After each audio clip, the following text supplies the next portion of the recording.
नमस्कार। NCERT one line series में आज से हम कक्षा 7 भूगोल की पुस्तक पढ़ने जा रहे हैं। इसके प्रथम अध्याय का नाम है पर्यावरण।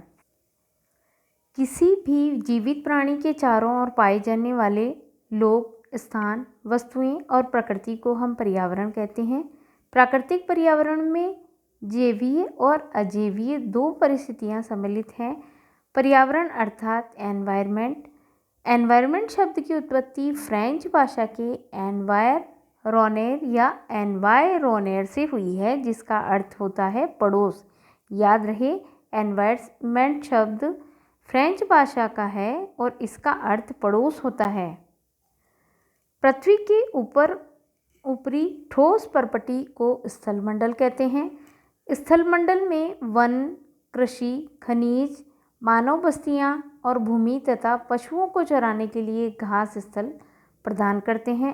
स्थलमंडल के द्वारा प्रदान की पर ही मौजूद है। पृथ्वी का गुरुत्वाकर्षण अपने चारों ओर के वायुमंडल को थामे रखता है। वह तंत्र जिसमें समस्त जीवधारी आपस में एक दूसरे के साथ तथा पर्यावरण के उन भौतिक और रासायनिक कारकों के साथ परस्पर क्रिया करते हैं जिसमें वे निवास करते हैं। ये सब ऊर्जा और पदार्थ के स्थानांतरण के द्वारा संबंध होता है और इसी संबंध को परितंत्र कहते हैं। पादप और जीव जंतु मिलकर जीवमंडल का निर्माण करते हैं। 5 जून को विश्व पर्यावरण दिवस मनाया जाता है। जीवधारियों का आपसी एवं अपने आसपास के पर्यावरण के बीच का संबंध परितंत्र का निर्माण करता है। वस्तु की अदला बदली का व्यापार वस्तु विनिमय कहलाता है। भूमि, जल, वायु, पेड़ पौधे, जीव जंतु प्राकृतिक पर्यावरण बनाते हैं। पर्यावरण के घटक प्राकृतिक तथा मानव निर्मित हैं और मानव है। अध्याय 2 का नाम है हमारी पृथ्वी के अंदर। पृथ्वी की सतह की सबसे ऊपरी परत को परपटी कहते हैं। परपटी महाद्वीपीय सतह में 35 किलोमीटर तक है, वहीं समुद्री सतह पर केवल मात्र 5 किलोमीटर तक विस्तृत है। महाद्वीपीय सतह सिलिका तथा एल्यूमिनियम से बनी है, जिसे सीएल कहते हैं। वहीं महासागर की परपटी सिलिका और मैग्नीशियम से बनी है, इसे सीमे कहते हैं। परपटी के नीचे मैंटल 2900 किलोमीटर तक फैला होता है। पृथ्वी की आंतरिक परत क्रोड है जो निकल और लोहे से बनी है, इसे नीफे कहते हैं। विश्व की सबसे गहरी खान दक्षिण अफ्रीका में स्थित है।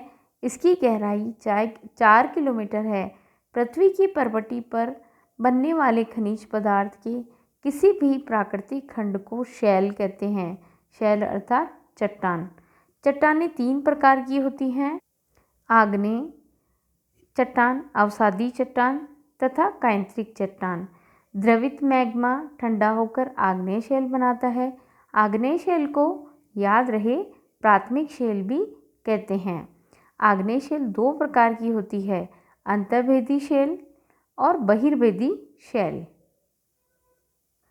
द्रवित लावा पृथ्वी की सतह पर आकर ठंडा हो जाता है तो इस प्रकार बनी शैलों को बहिर्भेदी आग्नेय शैल कहते हैं। उदाहरण है बेसाल्ट। याद रहे, बहिर्भेदी आग्नेय शैल का उदाहरण बेसाल्ट है। भारत का दक्कन पठार बेसाल्ट शैलों से बना है। जब द्रवित मैग्मा कभी कभी भूपर्पटी के अंदर ही गहराई पर ही ठंडा हो जाता है तो इस प्रकार बने शैलों को अंतर्भेदी आग्नेय शैल कहते हैं। इसका उदाहरण ग्रेनाइट है। शैल का लुढ़क कर, चटक कर, एक दूसरे से टकराकर छोटे छोटे टुकड़ों में टूट जाना, इन छोटे कणों को अवसाद कहते हैं। अवसाद के दबने और कठोर हो जाने पर शैल की परत बनती है। इस प्रकार की शैल जो बनती है उसे अवसादी शैल कहते हैं। याद रहे, बलुआ पत्थर अवसादी शैल का उदाहरण है। अवसादी चट्टानों की विशेषता यह होती है कि इनमें जीवाश्म पाए जाते हैं। एक शैल से दूसरे शैल में परिवर्तन होने की प्रक्रिया को शैल चक्र कहते हैं। पृथ्वी के आयतन का केवल 1% हिस्सा ही पर्पटी है, वहीं 84% मेंटल और 15% हिस्सा क्रॉड से बना है। पृथ्वी की त्रिज्या 6371 किलोमीटर है। इग्नियस अर्थात अग्नि, सेंटिमेंटल अर्थात स्थिर, और मेटामॉर्फो का अर्थ होता है रूप परिवर्तन होना। धन्यवाद। आज की वीडियो में हमने 2 अध्याय को देखा। नेक्स्ट वीडियो में हम तीसरे अध्याय को पढ़ेंगे। धन्यवाद।